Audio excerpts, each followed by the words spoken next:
Hey! Hello, lovely listener. Thank you for sticking us in your ear holes. I'm Ferg. He's had too much coffee. I'm Heather. Any gurgling noises are the newest new old friend curled up on our lap. She alternates, we don't share a lap. We're just two heads, one lap. Two heads, one lap, that's what they call us. Okay, today is the 15th chapter of Crimes, Clues and Christmas, and Artridge is doing his Quasimodo impression again. What? He has a hunch. Oh, come on. Lovely bit of business there, Heather. If you're not laughing at that, people, this might not be the podcast for you. Anyway, quiz? Yeah, turn around and go home. Okay, thank you. Right. Remember to send us your answers via social media. We're trying to keep track of the scores, and there will be a special prize for the winner. Ooh, special prize. Hashtag NOVQuiz question 15. Which English monarch established the tradition of Christmas trees in England? Let's pick up the story, shall we, with Crimes, Clues and Christmas. Shall we ring the bell? Ding, ding!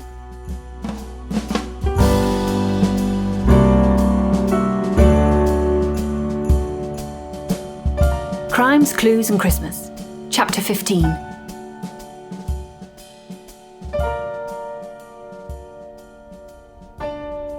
Just a little hunch, Inspector. Just a little hunch. Those were the words I uttered at the end of the last chapter, which have no doubt been echoing around your brain ever since, leaving you desperate to know what clue your favourite sleuth sleuthed whilst speaking to Tatum Cakey Lyle about his cigarettes. Well, you shall just have to wait a little longer, I'm afraid. We quickly confirmed Cakey's alibi with BV and Flipper, and then launched into our next interview proper with, talking of cigarettes, Dot Clitheroe. She knocked on the door at her appointed time, and I got up from my seat and opened it. She was nowhere to be seen. Down here, she croaked. Ah, there she was, scurrying around at waist height like an ordinary toddler who's picked up a terrible nicotine habit.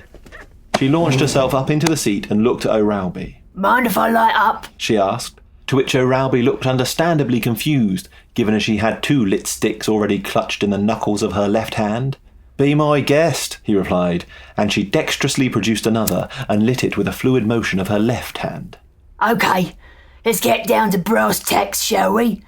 What do you need to know from me so we can get this investigation wrapped up and signed off as an accident, allowing me to reopen the house and start making money again, huh?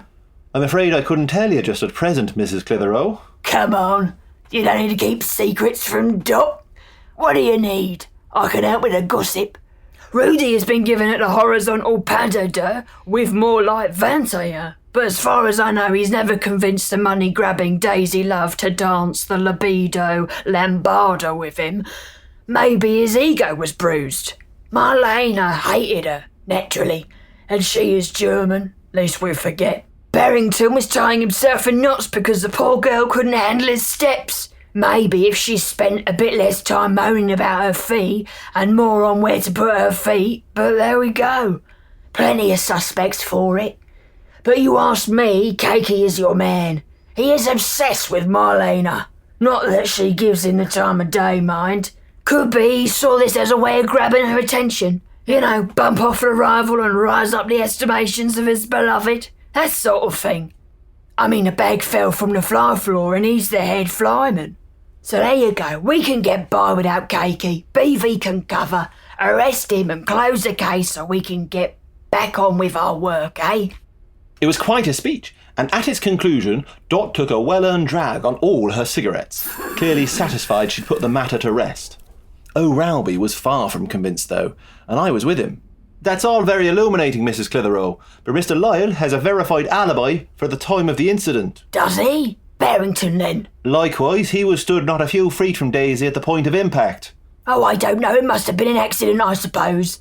Can't you just put accident and letters open? Tomorrow is a matinee day. 2 shows. 2 full houses. We'll have to refund if you carry on with this malarkey. This is not malarkey, Mrs. Clitheroe. It is an investigation into a suspicious death, possibly a murder. At this point, I chipped in with my 2 penn'orth, not liking to be a silent partner in any situation for too long.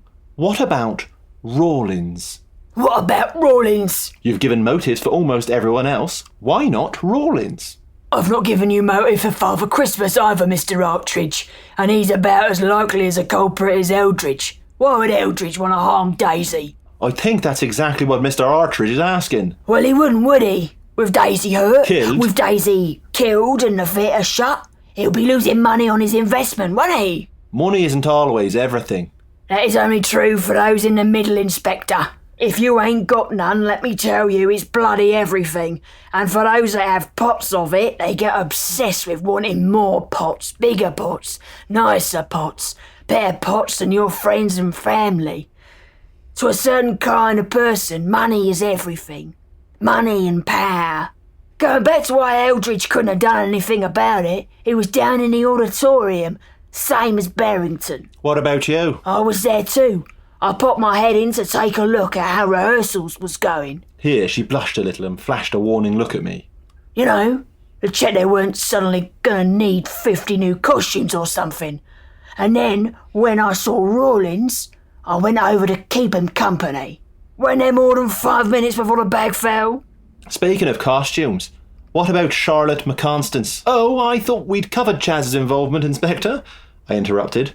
I was asking Mrs. Clitheroe, Mr. Artridge, he said, with a tone to his voice that let me know I, like the kids out skating on the Thames, was on thin ice. Of course. Sorry. Mrs. Clitheroe? Can't rightly see how Chaz would benefit from it, to be honest. What about the money she'd get paid for creating new costumes? It's quite a tidy fee, all things considered, isn't it? I suppose it is. But she's the best at what she does. She earns it. But bumping off Daisy wouldn't mean we'd get new costumes necessarily. Chances are we'd get back to Marlena, who we already have costumes for. I don't know if you've noticed, but ballet dancers don't exactly come in all shapes and sizes. They pretty much go straight up and down. If it weren't for their faces half the time, I wouldn't know which was front and which was back. It's only 'cause Daisy is that much shorter than Marlena we got new ones made this time. Whoever goes next will likely fit one of the two sets. I see. And what about you? Nope, I'd not get into 'em. But then I never mastered poem work, so I'm not going to be asked to step in, am I? I had a sudden image of Dot in a leotard and a tutu, performing the dance of the Sugar Plum Fairy.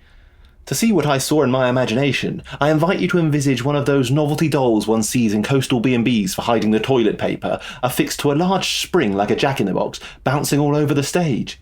I guffawed. Something funny? Snapped Dot. No, not at all. I just had something in my throat. Excuse my assistant, interjected O'Ralby. I was actually asking whether you'd care to ascribe a motive to yourself, as you've been so forthcoming in providing one for others. Oh, I see. OK, well, fair's fair. I didn't like the fact she was always going on about how she was getting paid less than Marlena got paid.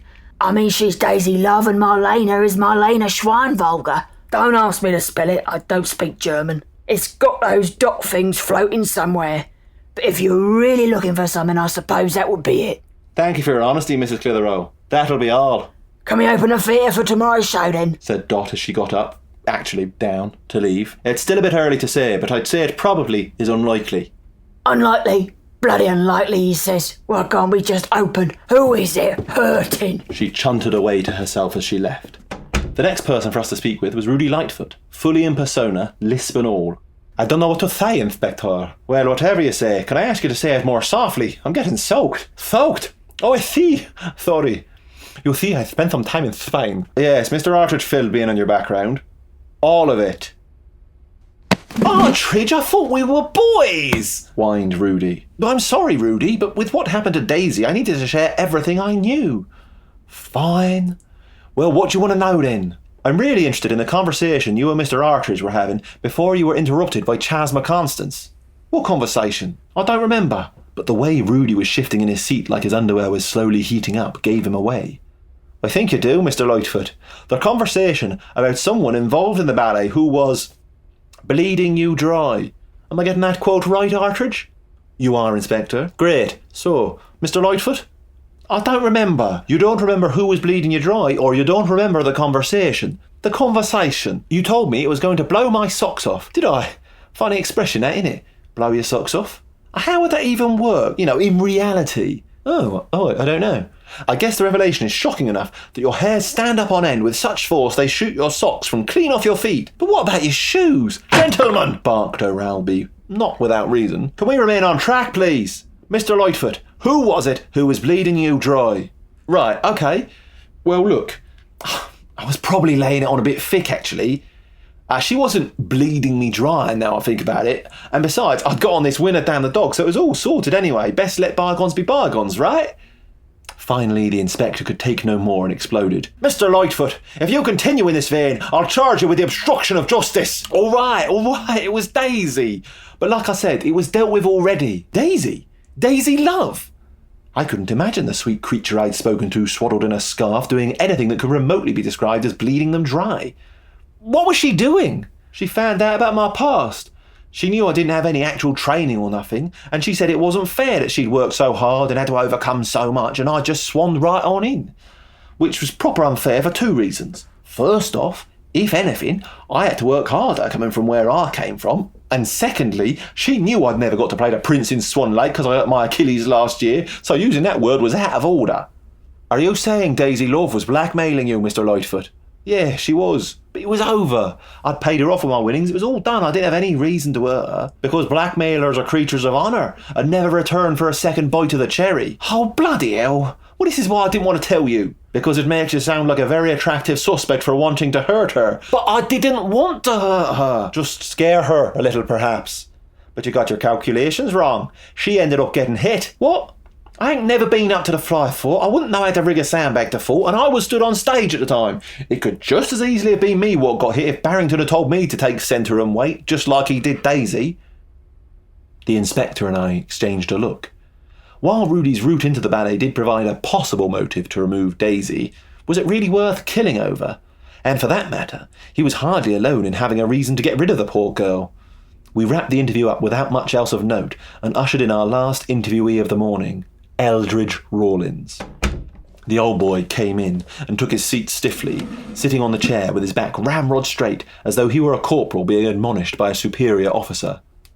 Thank you for speaking with us, Mr. Rawlins. Not a bit of it. One of our own has been hurt. Killed? Quite. Got to rally round at times like these. No doubt you'll be wanting this. Should have acted sooner. Was hoping it was all just emotional bluster. You know what artistes are like. He handed over a piece of folded paper. O'Rowby unfolded it and scanned the contents before looking up at Rawlins. You really should have brought this to my attention yesterday, sir. Or before, even. I'm sure you're right. I've no defence beyond the sentimentality of an old fool. Eventually the inspector handed me the note, which was from Marlena to Rawlins, and read, Mr. Rawlins, I am truly sorry for my silly joke. In my defense, I did not think you would ever hear it to be offended. I cannot believe that not only did Daisy betray my confidence by telling you what I said, but that you are now rewarding her with my role. If ever I have the opportunity to repay this kindness to her, I will do so, and you will have to bear some of the blame. I still hope there is some time to work this out. Marlena Schweinburger. Well, that's definitely Marlena's signature. I've seen it. Which doesn't so much put the cat amongst the pigeons as serve the frisky feline a lovely little roast bird on a bed of smashed veg with a red wine reduction, does it? It is an intriguing lead, Mr. Artridge. It is an intriguing lead. Thank you, Mr. Rawlins, for belatedly bringing this to our attention. Shall we discuss it over lunch with the Duke, Mr. Artridge? Mr. Rawlins is getting the bill. Am I? Oh, I see. Quite right.